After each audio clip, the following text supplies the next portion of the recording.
They taught you to pray, so you'd never learn to manifest. Let's talk about prayer, not the feel-good version, the colonized version. Who told you to beg just to feel worthy of divine love? Let's break it wide open. Step 1. Prayer was weaponized against you. Let's be honest. The version of prayer most people practice is mental submission. Kneel, beg, wait, hope, but real spirituality empowers. This system conditions you to ask for freedom while staying in chains. That's not faith, that's fear in disguise. Step 2. Why is every Christian begging? In every church, revival, and gospel live stream. Please, God, if it's your will. I know I'm unworthy, but that's not sacred. That's programming. That's emotional poverty dressed as humility. You're not praying. You're apologizing for existing. Step 3. Even the Bible says don't pray like that. This is where it gets deep. Even your own Bible tells you, when you pray, believe you've already received it. Mark 11:24. Don't babble like the pagans. Your Father already knows. Matthew 6:7-8. So why are you begging, repeating like you're unheard, praying like you're unworthy? You were never supposed to beg. You were supposed to command. Step 4. Our ancestors didn't pray. They manifested before colonization, before Christianity, before churches. Our people knew how to move energy. They didn't kneel. They stood in ritual. They didn't cry to gods. They spoke as gods.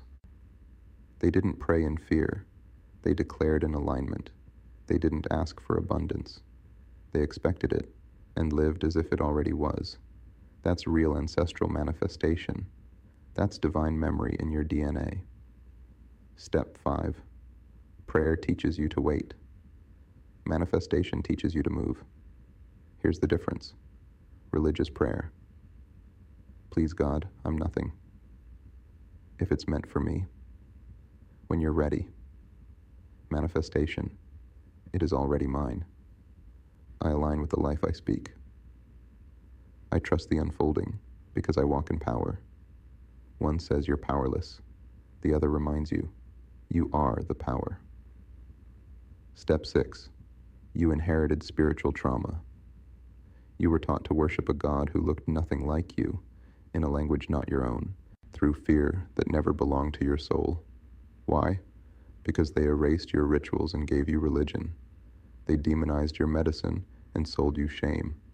That's not prayer. That's colonial recovery mode. Step 7. Spiritual Stockholm Syndrome. This is why people defend the system that keeps them spiritually asleep.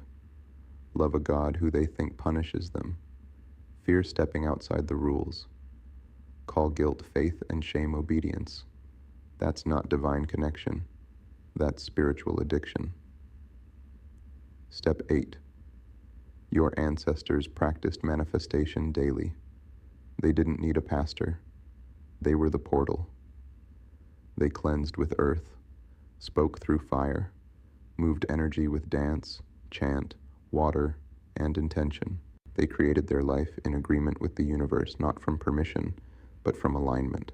That's your true inheritance. Step 9. Every word you speak is a spell. Let this hit. Please God, help me. That's a spell of desperation. I am safe, I am aligned, I am flowing in abundance. That's a spell of creation. You don't need to scream to be heard. You need to speak like the divine recognizes your voice. Step 10. You don't need to beg. You need to remember. You are not broken.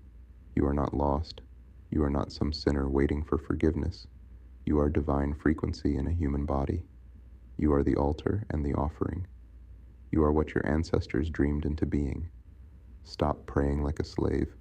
Start manifesting like a god. Final thought. This is what a manifestation prayer sounds like. Feel this. Speak this. Live this. I call in peace with every breath I take. I walk in abundance because I am aligned with truth. Every cell in my body agrees with the life I am manifesting. I don't chase, I attract. I don't beg, I declare. Everything I need is already mine. I am ready to receive. That is a prayer, not fear-based, not begging, but embodied power. They gave you religion to silence your manifestation, but your ancestors left the blueprint inside your blood. So speak like it's already done, because in spirit, it already is.